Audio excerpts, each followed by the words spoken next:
In the heart of Sariaya, Quezon, a town known as the Faris of the South, for its grand ancestral tombs stand a structure that has witnesses over a century of Philippine history.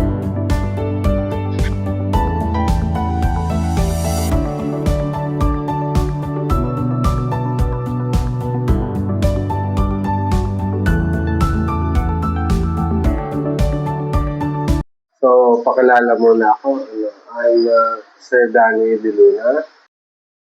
Ako rin yung unit head ng History and Heritage Unit ng Sariaya Tourism. So, what about the Don Catalino House? Anong gusto niyong malaman?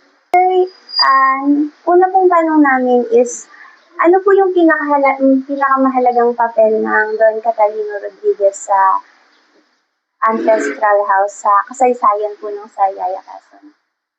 Una sa lahat, ang Don Catalino Ancestral House ay registered sa National Historical Institute. Ibig sabihin, meron siyang marker, historical marker, na inilagay noong May 2000, I think 2007. So, pagka nilagyan ng historical marker ng National Historical Institute, o ngayon ay National Historical Commission of the Philippines, ibig sabihin, meron siyang kahalagahang napaka-significant sa bayan ng Sariaya. So, ano-ano ba yun? At bakit napili ng National Historical Institute o bakit pinayagan nila na magkameron ng historical marker? Ayon sa kwento, ang bahay ay pag-aari ni Don Catalino Rodriguez. Si Don Catalino Rodriguez ay isang, ang tawag nun mayor, pero ang tawag at that time, noong 1920s, ay presidente. So, at that time, siya rin yung nagpagawa ng bahay sa isang sikat na arkitekto na si Juan Herbas, ayon sa mga architectural expert. Si Juan Herbas ay isang Spanish era architect na siya din yung gumawa ng disenyo ng tinatawag nating Tutuban na station o yung tinatawag na Tutuban na Center Mall sa Divisoria. So if you happen to visit the Tutuban Center Mall, although nandun pa yung design dun sa lobby, makikita mo yung sinuunang design dun sa pagpasok sa lobby ng Tutuban Center Mall. And yung mga lumang tinatawag na foundation o yung mga columns na ornate para mga bulaklak, katulad siya ng mga ornate na columns na matatagpuan sa ibang bansa, katulad ng France o katulad ng Spain. Kasi nga, si Juan Herbas ay isang European Spanish architect. So, yung Tutuban Center Mall ay railroad grand station ng Philippine National Railroad. At that time, siya ay train station. Ngayon, Tutuban Center Mall. So, ano ba yung connection ng bahay doon? So, what ang dinidiscuss ko, sinishare sa inyo, yung bahay ay hindi lang basta dinisenyo ng architect, kundi si Juan Herbas is considered as a national artist o merong rango siyang national artist kasi yung mga design nila ay hindi lang kamanghang-mangha, kundi kumbaga siya ay legacy ng mga arkitekturang Spanish-Filipino. So, with that, yun yung una. Bali, ikalwa na kasi nilagyan na ng marker. Ikalwa, dinisign ni Juan Herbas. Ang ikatlo, ayon sa research ng National Historical, itong bahay na to ay binisita ng mga sikat na historical figures like si President Manuel L. Quezon, si former Senator Claro M. Recto, yung great-grandfather ni Ralph Recto, Senator Ralph Recto. And marami pang ibang mga personalities na bumisita dito. Alam, pinakamahalaga, of course, yung status ng bahay bilang isang artistic creation ng isang national artist. With that, marami pang kwento yung bahay ng family, ng kanilang buhay, at ito ay parang bahay nila ay sentro kasi nga siya ang mayor at that time. Tuwing gabi, ang pastime ng mga tao nun, hindi television kasi wala namang television. Hindi rin radyo kasi walang radyo, hindi rin internet. Kundi ang pastime nila, yung tinatawag na mahjong. So, if you have heard sa mga YouTube o sa mga old movies, ang mahjong is a Spanish dice game na may mga numbers written in Chinese. Pero ito ang origin ng mahjong ay sa China. So, usually daw, paggabi, mga 5 o'clock na, imbitado na yung mga sikat na tao sa Sariaya. At ang pwede lang dumano dun, of course, yung mga middle class na kagaya nila. O actually, hindi nga middle class, yung mga upper middle class na mayayaman. Kasi, hindi ka pwede pumunta ron nang basta nakasuot ka ng pajama o kaya basta pantalon, kundi dapat nakasuot ka ng formal dress. So, maiisip natin na araw-araw ganun ang kanilang pastime. At ayon sa kwento, araw-araw din, hindi sila nagpapaluto ng pagkain. Sila ay araw-araw din nagpapakatering. So, napakayaman nila kasi we know na catering is cost too much, di ba? Kasi nga yun ay parang special event. Pero sa kwento, ang bahay ni Don Catalino ay parang hub ng social functions. At yung bahay nila ay may ilaw. At that time, kukunti lang may electricity. So, yung bahay ni Don Catalino ay hub ng liwanag. Kasi pati yung mga kalye, nilalagyan nila ng bumbilya, yung parang sa fiesta. So, nakakali tingnan kasi yung ordinary people is lampara o gasera lang ang kanilang ilawan. Pero yung mga well-to-do ng Sariaya in the person of Don Catalino is well-lit yung buong bahay. From ground floor, yung mga sala nila, at saka yung labas. At that time, ang ilaw hindi daylight, na parang daylight. Ang ilaw nila yung parang, yung parang traditional na may ambience na kulay orange na lamp. Kasi bumbilya lang naman. So, may mga chandelier dun sa loob ng bahay until now, pero I don't know kung original. Pero once na inilawan mo to sa gabi, makikita mo yung ganda ng buong bahay. Kasi very ornate, yung mga side rails, yung mga handrails ng kanilang tawag din ng hagdanan, yung mga windows nila, very ornate.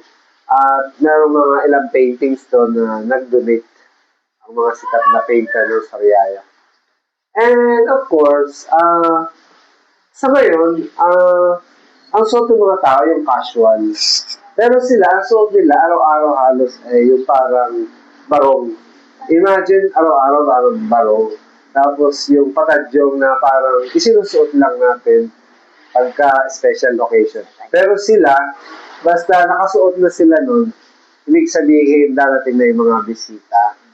So, parang siya yung pinaka-microcosm ng buhay socio-political, cultural sa Sariaya. Kaya, yun, napili ng National Historical na lagyan na siya ng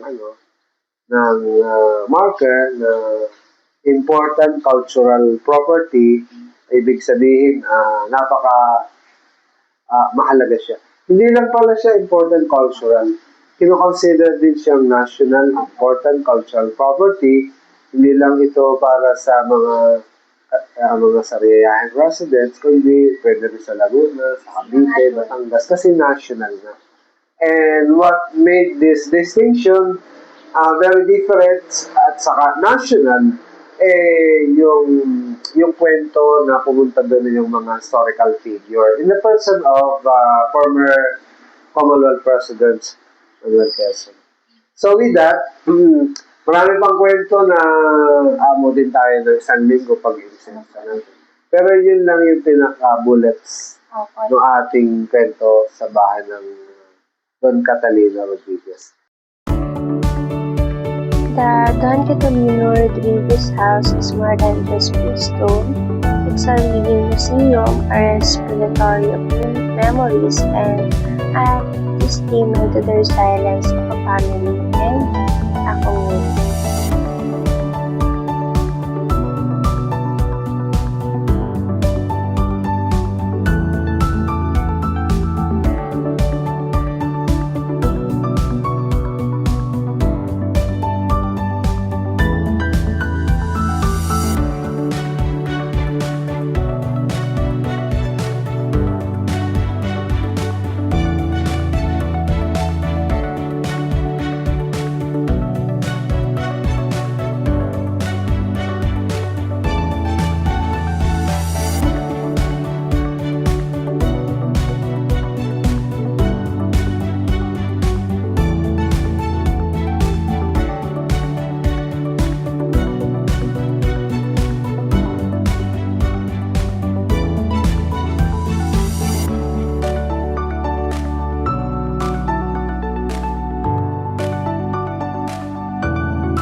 Dito naman is makikita natin yung mga damit na pinaparentahan sa mga tourists.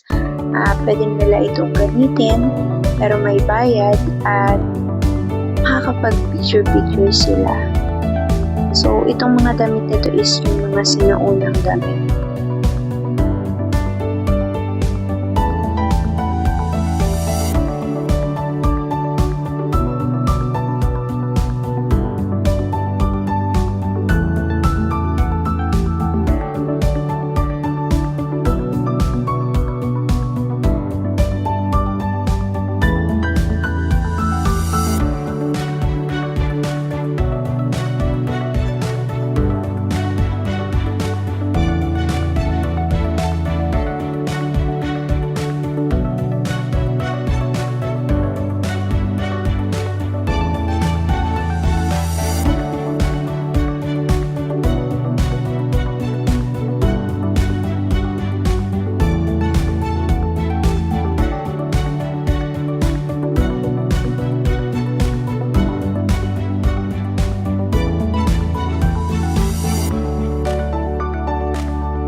Miss Dominguez from LSP Daños Laguna. So, andito ako para interviewin ka lang about dito as a tourist. Anong pangalan mo po? Ako si River Red. River. River, anong una mong napapansin dito sa Don Catalino Rodriguez? Napapansin ko lang din, parang sobrang luma na tayo ng mga gamit dito. Yung may typewriter dyan, hindi ko alam kung ilang taon na yun, pero din siya nagano. Din yung may kita din naman din yung yung makalumang piano. Na-try ko na din i-play yung kaso wala natunog. Kaya nasasabi ko na sobrang luma na talaga itong bahay na to. Anong purpose mo ngayon? Bakit ka pumunta dito sa lugar na to? Ang purpose po namin po, ng pagpunta po namin dito ay yung yung pag-film po ng ng El Filibusterismo and No Limit Angere. Then may mga scenes po kasi na kailangan po na makalumang bahay, kaya po ito yung napili namin na bahay. Naiiba ba itong bahay na to sa Pilipinas, yung architectural features na unique niya? Nasa sa iba? Sa panahon ngayon, masasabi ko may iba talaga. Kasi masyado na modernize yung mga mga bahay na ginagawa, hindi katulad nung mga panahon na ni Rizal gano'n na parang pinagbibigyan nila ng ina-emphasize sila yung design ng mga bahay, kasi ngayon nga yung minimalist ba yung mga style ng mga bahay ngayon, yung parang gano'n. Kaya sabi kong ibang-iba talaga yung bahay na to kasi sa ngayon. Ask ko lang kung may alam ka sa historical significance nitong Don Catalino. Kakabato dito yung parang Rodriguez Family House daw to nung Rodriguez Family House. Isa daw, pagkakatanda ko, isa to sa pinakamatandang bahay dito sa Sariaya. Then yung may mga dito sa Sariaya, mayroong dahil silang festival, nakalimutan ko na yung pangalan ng festival dito, kung anong pangalan. Yun yung pagkakatanda ko dito sa bahay na to. Gaano na po kayo katagal na nagbabantay dito, ma'am? Mga 16 years na. 16 years na tagal. Madami po kayong mga tourists na nagiging pumupunta dito? Bihira po. Pero may season po, ma'am, na as in madami. Oo, pag may mga tour, ganun. Tour po. Pero season, hindi. Siguro, ngayong December kasi meron. December po. Groups po siya, ma'am? Or pa-isa-isa lang? Mga dalawa? Merong group. Ano lang, mga 20%. Pinakamadami na. Ma'am, kung magiging tourist pa to, natatakot po ba kayo? Like, dudumugin siya talaga ng mga tao. Like, parang magiging tourist na doon. Hindi naman Siguro, po. kasi nung dati, mga 2018, ganyan, 17, yung mga bago-bago pa lang ako dito, 2010, madami talaga pumunta dito. Madami po talaga. Pag pumupunta po sila, aware naman po sila sa historical ng pinupuntahan nila na bahay or curious lang Kasi sila. yung may mga pupunta dito, may tour guide talaga. May tour guide po talaga. Oo, may tour guide silang, yung merong may nag-a-assist sa kanila. Dito po sa inyo, ma'am, may tour guide kayo or ito-tour guide nyo din sila pag hindi nila alam? Meron kaming tour guide, may talent feeding. Opo, ganun. Bali, pag may pupunta dito, mga 1 week ganun, mapapasin ko na 1 week.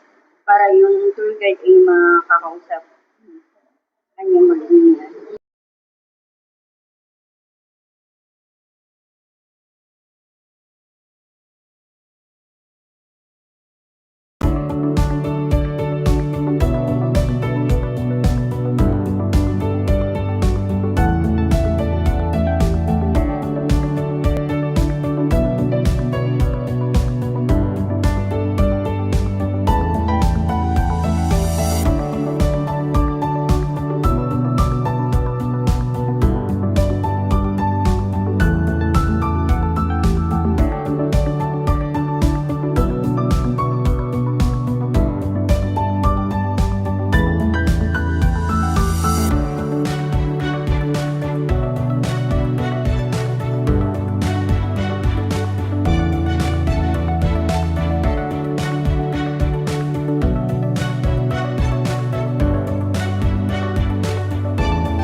The Don Catalino Rodriguez house has stood through